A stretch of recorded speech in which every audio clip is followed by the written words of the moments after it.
खालिद साहब, बहुत शुक्रिया आपने टाइम दिया। ये बताएं कि आपको क्या तवक्कुआत हैं, आप क्या चाहते हैं कि इस नए बजट में हुकूमत क्या इक़दामात करे कि जिससे पाकिस्तान में जो ज़रूरी शोबा है और ख़ास तौर पर जो किसान है उसको भी फ़ायदा हो। अमनदीप साहब, पहले तो सबसे पहले आपका शुक्रिया कि आपने तो हमें इनवाइट कर लिया, लेकिन जो 70% मुल्क ज़राअत पर चल रहा है उसका किसी नुमाइंदे से गवर्नमेंट ने बातचीत नहीं की। बाकी सब इंडस्ट्री वाले सब लोग, गवर्नमेंट उनसे बात कर रही है कि आपको बजट में क्या चाहिए, किस तरह ज़राअत को बेहतर किया जा सकता है। हम आप पे खुश हैं कि आपने हमें बुला लिया और हमारी बात आला वालों तक पहुँच जाएगी। सबसे पहले तो आप 2024 में जो खाद हमारी बजट में 13,000 थी, 25 में 15,000 हो गई और अभी 17,000 रुपए हमें बैग मिल रहा है। उसके अलावा हमने अभी मैं बलूचिस्तान में हूँ और आप बलूचिस्तान को बेहतर जानते हैं अमीर साहब। इस टाइम अगर बलूचिस्तान में दहशतगर्दी ख़त्म हो सकती है तो 3-4 प्रोजेक्ट हैं जो फेडरल गवर्नमेंट ने इस बजट में करने थे। उस पर हमने बड़ी कोशिश भी की। सीएम बलूचिस्तान से हमने फेडरल गवर्नमेंट को लेटर भी लिखवाया कि आप बराए मेहरबानी, ये हमारा लेटर है, हमारे 2-3 डैम है। सबसे पहले कच्ची कनाल जो है उस पे 8-10 लाख एकड़ आबाद होना है और इस टाइम उस एरिया में सबसे ज़्यादा दहशतगर्दी हो रही है। अगर फेडरल गवर्नमेंट उस कच्ची कनाल को इस साल बजट रख के कंप्लीट कर दे। दूसरा हमारा बुलान डैम है, बुलान डैम के नीचे सुकले जी डैम है, उसके भी हमने लेटर लिखवाए हैं कि खुदा के वास्ते हमारे बलूचिस्तान में इस टाइम दहशतगर्दी है और अगर ज़राअत पर तवज्जो दी जाए, क्योंकि ज़राअत ही वाद हल है, क्योंकि ना तो इंडस्ट्री है ना कोई ऐसा अदारा है जिससे बलूचिस्तान आगे जा सके। लेकिन पता नहीं किसमें बजट है, ना हमसे पूछा है ना हमसे बात की है। हमने बहुत कोशिश की लेकिन हम उन आलावानों तक और बजट में अपना हिस्सा बनने में नाकाम है। अभी तो आपकी आवाज़ पहुंच गई है ना इनके, और बताएं। हम इसी पे खुश हो गए सर, अल्लाह आपको और दो तीन तजावीज़ बता दें। एक दो दिन में बजट। चश्मा राइट कनाल बैंक है जो खैबर पख्तूनख्वा की सबसे बड़ी नहर है सर। हाँ, और तौसा भी उसको लगता है पंजाब से 6-7 लाख एकड़ ज़राई ज़मीन सर उस पे है, लेकिन उस फेडरल के अंडर है और 5 अरब रुपए उसका उस टूट का शिकार है। पानी आगे टेल पर जा नहीं रहा। हमने केपी के गवर्नमेंट सीएम से भी बड़ी रिक्वेस्टें की लेकिन कोई रिस्पांस नहीं मिला और वो इस साल भी मेरे उस कनाल जो है वो नहीं बन सकेगी। इसी तरह हाकड़ा कनाल है सर, जिस पे गवर्नमेंट कहती है कि काटन का वो हमारा डिवीजन है मुल्तान। यकीन करें कि मेरे अपने इलाके में महीने में 1 दफा पानी आता है। अगर उस हाकड़ा नहर पे पैसे खर्च किए जाते तो जिस तरह हमारी बहन मरियम औरंगजेब साहब क्लाइमेट पे बड़ी प्रेस कॉन्फ्रेंस करती हैं, हम उसको सपोर्ट करते हैं। क्लाइमेट चेंज कैसे तब्दीली आ सकती है? ठीक है, जब आप डैम बनाएंगे, दरख्त लगाएंगे। अच्छा, जरा इस पे आप जरा खुरम साहब से पूछ लें आपकी प्रपोजल्स पे। खुरम साहब, बड़ी अच्छी प्रपोजल है। बिल्कुल, बहुत देखें, एक तो मैं पहले एक्नॉलेज करना चाहता हूँ ये कि एग्रीकल्चर सेक्टर की जो रिप्रेजेंटेशन है, ऑफ कोर्स मैं इनसे रिक्वेस्ट करूँगा कि एक रिप्रेजेंटेशन अपनी लेकर आएँ और ज़रूर मिलें आके, क्योंकि रिप्रेजेंटेशन बिल्कुल आप इन्होंने बड़ी दूर से आना है, कोयटा से। नहीं, मैं कह रहा हूँ, मेरा कहने का मतलब ये है कि अपनी एक डेलीगेशन ज़रूर लाएं। देखिए, दूसरी बात क्या है, मैं आपको बताता हूँ। प्राइम मिनिस्टर ने अभी एक 5-6 इनिशिएटिव्स लिए हैं। उसके अंदर एक बहुत बड़ा इनिशिएटिव है ज़रख़ैज़ी। आप ये नाम ज़रा जाके देखें, और ये लॉन्च किया है कुछ महीने पहले प्राइम मिनिस्टर ने। इसमें 300 अरब रुपए की फाइनेंसिंग सपोर्ट है गवर्नमेंट ऑफ पाकिस्तान की तरफ से, और पाकिस्तान बैंकर्स एसोसिएशन के साथ मिल के हम इसको रोल आउट करें। और ये किसके लिए? ये छोटे किसानों के लिए 1 मिलियन तक के लोन्स हैं इसके अंदर, और कोलेटरल फ्री लोन्स हैं। इसके साथ इनपुट्स और जियो टैगिंग के साथ जो है हर सारी सपोर्ट दी जा रही है। कंप्लीट इकोसिस्टम डेवलप किया जा रहा है। जियो टैगिंग क्योंकि आपको पता हो ना ज़मीन कहाँ पर है और ज़मीन कहाँ पर है और क्या उसकी आगे जो है वेदर कंडीशन होगी, ये इनपुट भी देना किसानों को। अपलिफ्टिंग होनी है स्किल वाइज भी और आपकी जो है प्लानिंग वाइज भी। तो देखें, छोटे कर्जे सपोर्ट, ये बड़ा अच्छा इनिशिएटिव शुरू किया है प्राइम मिनिस्टर स्कीम है, और फाइनेंस मिनिस्टर इसको लीड कर रहे हैं। तो मैं आपको ये बस कहना चाहता हूँ कि एक अच्छी स्कीम शुरू हुई है, छोटे किसानों के लिए शुरू हुई है, और ये अपना जो है। और मैं आपको बताऊँ, अभी फाइनेंस मिनिस्टर अपने आबाई गाँव गए थे।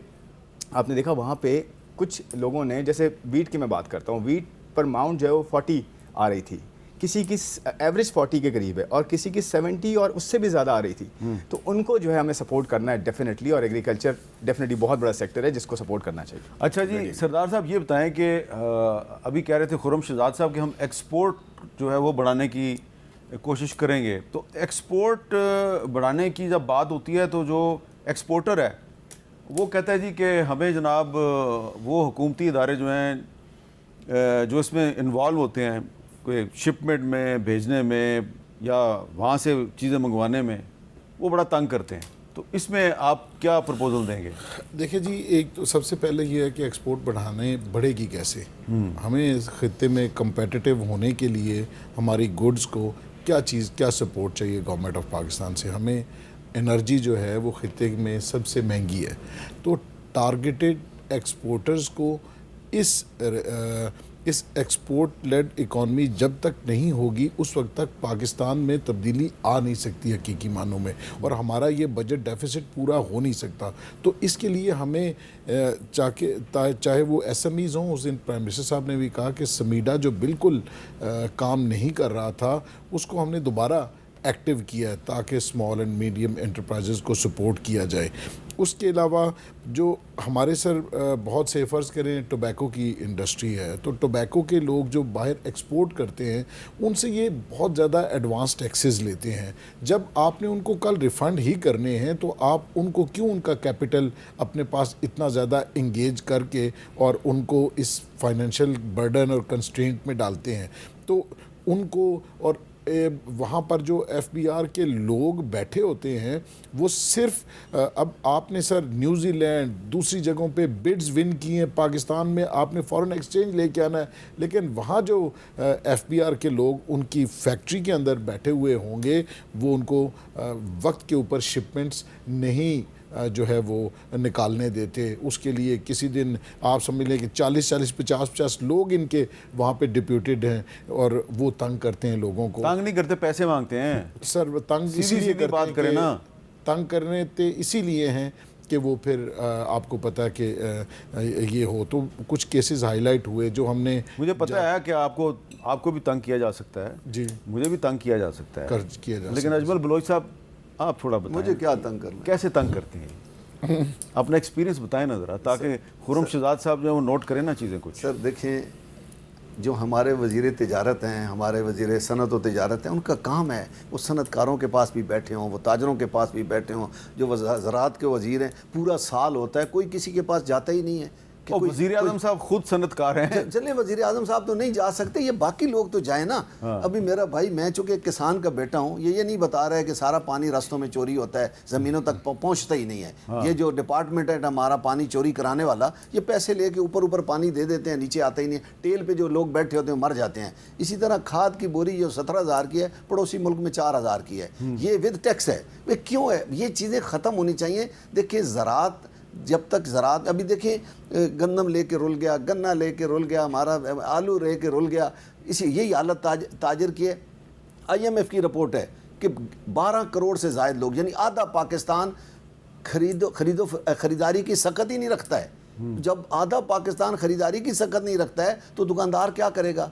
फिर दुकानदार के पास पैसे नहीं होंगे, सनतकार क्या करेगा? 150 से ज़्यादा सनत हमारी बंद क्यों हो गई है? इसी वजह से हो गई है कि अब इनको चाहिए हुकूमत को कि उनमें सकत पैदा करे खरीदारी की, लोगों में पावर लाएं ताकि लोग कुछ ख़रीद सकें, तो ये माशी हालात हमारे ठीक हो सकें। ये बहुत सारी इशूज़ हैं, बहुत सारे प्रॉब्लम्स हैं। मैं सर एक ऐड करना चाहूँगा कि देखें, जो हमारा कंस्ट्रक्शन का शोबा है ना, इस पे एक्टिविटी स्टार्ट करने की ज़रूरत है। हम कैपिटल में इस वक्त बैठे हैं, हमारे यहाँ पिछले साल में CDA ने इतने ज़्यादा चार्जेस बढ़ाए हैं कि जो एडिशनल FAR चार्जेस हैं वो 950 रुपये से बढ़ा के 23,500 रुपये पर स्क्वायर फीट तक किए, और आप उसकी वजह से कंस्ट्रक्शन हाल्ट है। कैपिटल में आपने देखा कि कोई नई ऑक्शन में लेके आते हैं, जो प्लॉट 34 लाख रुपए गज़ बिकता था आज वो 22 लाख रुपए गज़ बिकता है। तो हम कन्विंस करने की कोशिश कर रहे हैं कि आप जो है, कुछ तो IMF की कंडीशन है, यहाँ तो CDA ने खुद ये चार्जेस लगाए हैं, और जिस वक्त चार्जेस नहीं लगाए थे उस वक्त रेवेन्यू इस हेड में 4.5 अरब रुपये का था, और पिछले पूरे साल में जब ये चार्जेस लगाए टोटल 28 करोड़ रुपया CDA को। तो आप बताएं कि जिन साहब ने ये काम किया था, क्या उनकी सरजनिश होनी चाहिए या नहीं होनी चाहिए? और फिर अब एक डिसीज़्ड है, ये स्टेट की रिस्पॉन्सिबिलिटी है कि उसकी जो जायदाद है वो उसके नाम पे ट्रांसफ़र हो। उसको कहते हैं FBR वैल्यू के 0.2% और 0.5% के बराबर आप हमें फ़ीसें दें, तब जाके हम आपकी जायदाद ट्रांसफ़र करेंगे। जब इंतकाल होता है तो कोई डिसीज़ का इंतकाल, क्या रेवेन्यू वाले भी कहते हैं कि आप हमें पैसे दे तब हम आपके नाम पे जायदाद ट्रांसफ़र करेंगे? यार, अब किसी का वालिद फोत हो गया है, वो उसकी अपनी इनहेरिटेड प्रॉपर्टी है, वो जब आप उसको मुंतकिल कर रहे हैं तो उसके ऊपर इतनी ज़्यादा फीसेस आप क्यों? तो ये जो ट्रांजैक्शन कॉस्ट और खामखा के चार्जेस हैं, ये सिर्फ एडमिनिस्ट्रेटिव इश्यूज़ हैं। ये अगर सही करेंगे तो कंस्ट्रक्शन यहाँ पे विजन है इंटीरियर मिनिस्टर साहब का कि इधर नया मैनहट्टन बनना चाहिए। तो मैनहट्टन कैसे बनेगा? यहाँ तो मल्ला शाह सुल्तान नहीं बन सकता। CDA के ये जो अफसरान हैं इनकी लेकिन आप मौजूदगी में। कंस्ट्रक्शन की बात कर रहे हैं, लेकिन यहाँ पे हमने देखा है कि इस्लामाबाद में, देखिए पूरा इस्लामाबाद सारा जानता है, मैं कोई ऐसी बात नहीं कर रहा, कोई सीक्रेट नहीं है कि इधर फ्लाईओवर बनता है, एक बारिश आती है धड़म से नीचे, वो तो प्राइवेट लोगों ने बनाना है सर, ये तो तीन CDA दफा बनाता है। गिरा CDA भी तो आगे प्राइवेट लोगों से बनवाती है ना। सर, मैं ये मुझे उन प्राइवेट लोगों का पता है जिन्होंने वो बनाया ना, तो मैं सिर्फ आपको बार बार ये कह रहा हूँ कि थोड़ा सा आप भी तो ख्याल करें ना। सर हमने देखें, वो तो CDA के कॉन्ट्रैक्टर हैं, हमने तो प्राइवेट अपनी बिल्डिंग जाती बनानी है। हमने इनको भी इनसे प्लॉट पैसों पे खरीदना है और खरीद के अपने पैसों, इन्होंने हमसे कंप्लायंस करानी है और हमने वो, हमारी कौन सी